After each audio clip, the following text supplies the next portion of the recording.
story comes to us from news5cleveland.com. This one I saw on YouTube. I've seen a couple people cover this. But when Jeff Fry walked into the Lorain County Jail on May 12th, he was facing a misdemeanor bench warrant. That's it. He had no idea that he was going to get permanent injuries while in that jail. Fry said as he sat with his left arm in a sling, "My head snapped back, and that was it." Fry said he spent 2 weeks in the hospital and 4 months in a nursing facility recovering from what happened inside the jail. The lawyer said Fry's injuries include a broken neck and permanent spinal cord damage. The FBI is investigating, and Fry's lawyers are preparing a lawsuit. And as far as News 5 investigators could tell, no discipline was ever meted out, and the officers responsible still on the job. Of course he is. They're going to be like, "Oh, we used to force, man. It's part of their job." The 58-year-old Fry said he doesn't remember much of the incident with the corrections officer that led to his injuries, but said he didn't deserve what happened that day. This is over a misdemeanor bench warrant. In fact, they said he started crying when the emotion welled up inside of him while he was talking. Fry said, "Well, of course, every time I think about it, that's why I try and be happy. Nothing's ever easy." Now, according to an Elyria, I think that's Elyria, right? Ohio. Or is it Elyria? Elyria, Ohio. According to their police report, officers arrested Fry on an outstanding municipal court bench warrant. He said, "I was homeless. I had no money. I didn't pay my fine." And that's the thing, too. I've seen cops give homeless people citations, and I'm thinking, all you're doing is giving them a bench warrant because what are they going to pay with? Dirt? Rocks? Like, here's some pebbles, Judge. Do you accept that? The report said Fry was under the influence of alcohol but capable of walking on his own. Surveillance from inside the jail show Fry getting searched. And then a corrections officer walked Fry into the jail's Sallyport area. The video showed Fry, who was handcuffed behind his back, briefly turn away from the jailer. That corrections officer, Brian Tellier, appears to grab Fry and fling him face first toward a glass wall. Still handcuffed and unable to brace himself, his face and head hit the base of the wall, snapping back. He said, "I was knocked out completely. Body froze, couldn't move, nothing. Nothing." In his report, Tellier told supervisors because of the risk of potential escape, he attempted to place Fry against the wall, but that Fry fell due to his intoxicated state. "Yeah, I tried to place him against the wall. Slam! I wanted him to stick." They always say that. "I tried to ease him down." Boom! Well, there's no audio in their surveillance video, but Fry said he had no plans to escape. No, and most of the time it's just the cops are just so freaking. I mean, the Deputy Arden here in this town said that I resisted arrest by not dropping my cell phone. And if you watch the video, I'm recording, he turns around, walks over, grabs my arm, handcuffs me.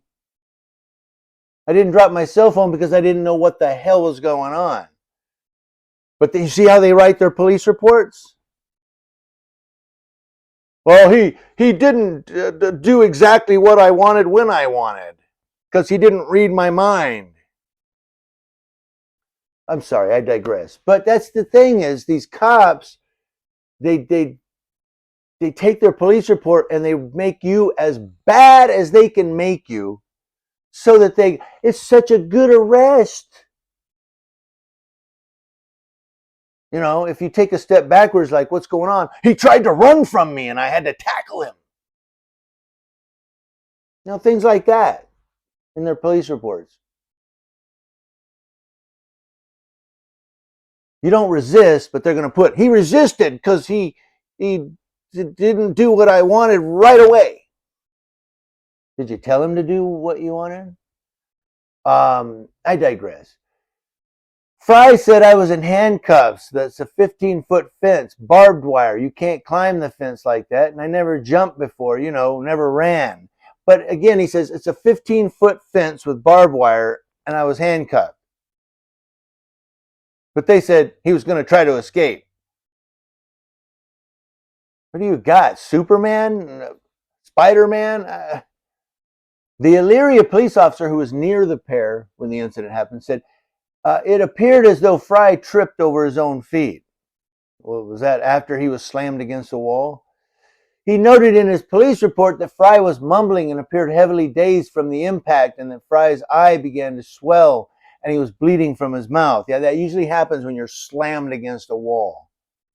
Yeah, usually you swell up and your mouth starts bleeding. That's called injury. Jailhouse video showed the jailer picking up Fry and carrying him into a holding area as his legs dragged beneath him because you broke his back or his neck. Fry said they started talking to me and asked me how I was doing, and I said, I don't know, you just broke my neck. Despite that, at no time in the recording does it appear anyone tried to stabilize Fry's head. So they probably injured him more. Instead, they seated him propped up against a wall, and a nurse checked his vital signs.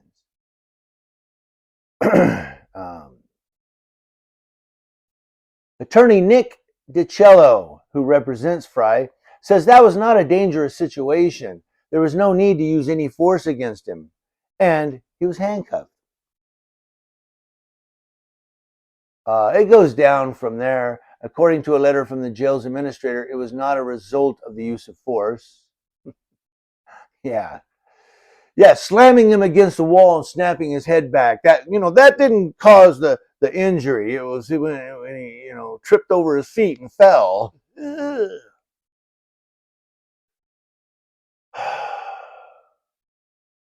And of course, here the James Gordon told the sheriff captain it was Fry's extreme intoxication and low blood pressure.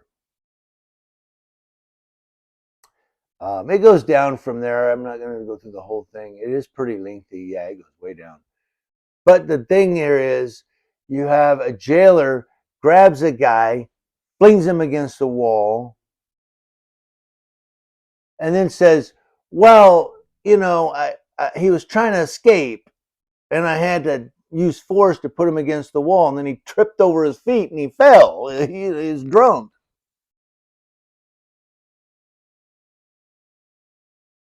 Because that's what cops do. They get pissed off, they lose their temper, and then they write their police reports up in a way that makes you look really bad. It makes them look, well, I'm just doing my job, man. So, yeah, I believe in East Berlin, 1939, they were just doing their job.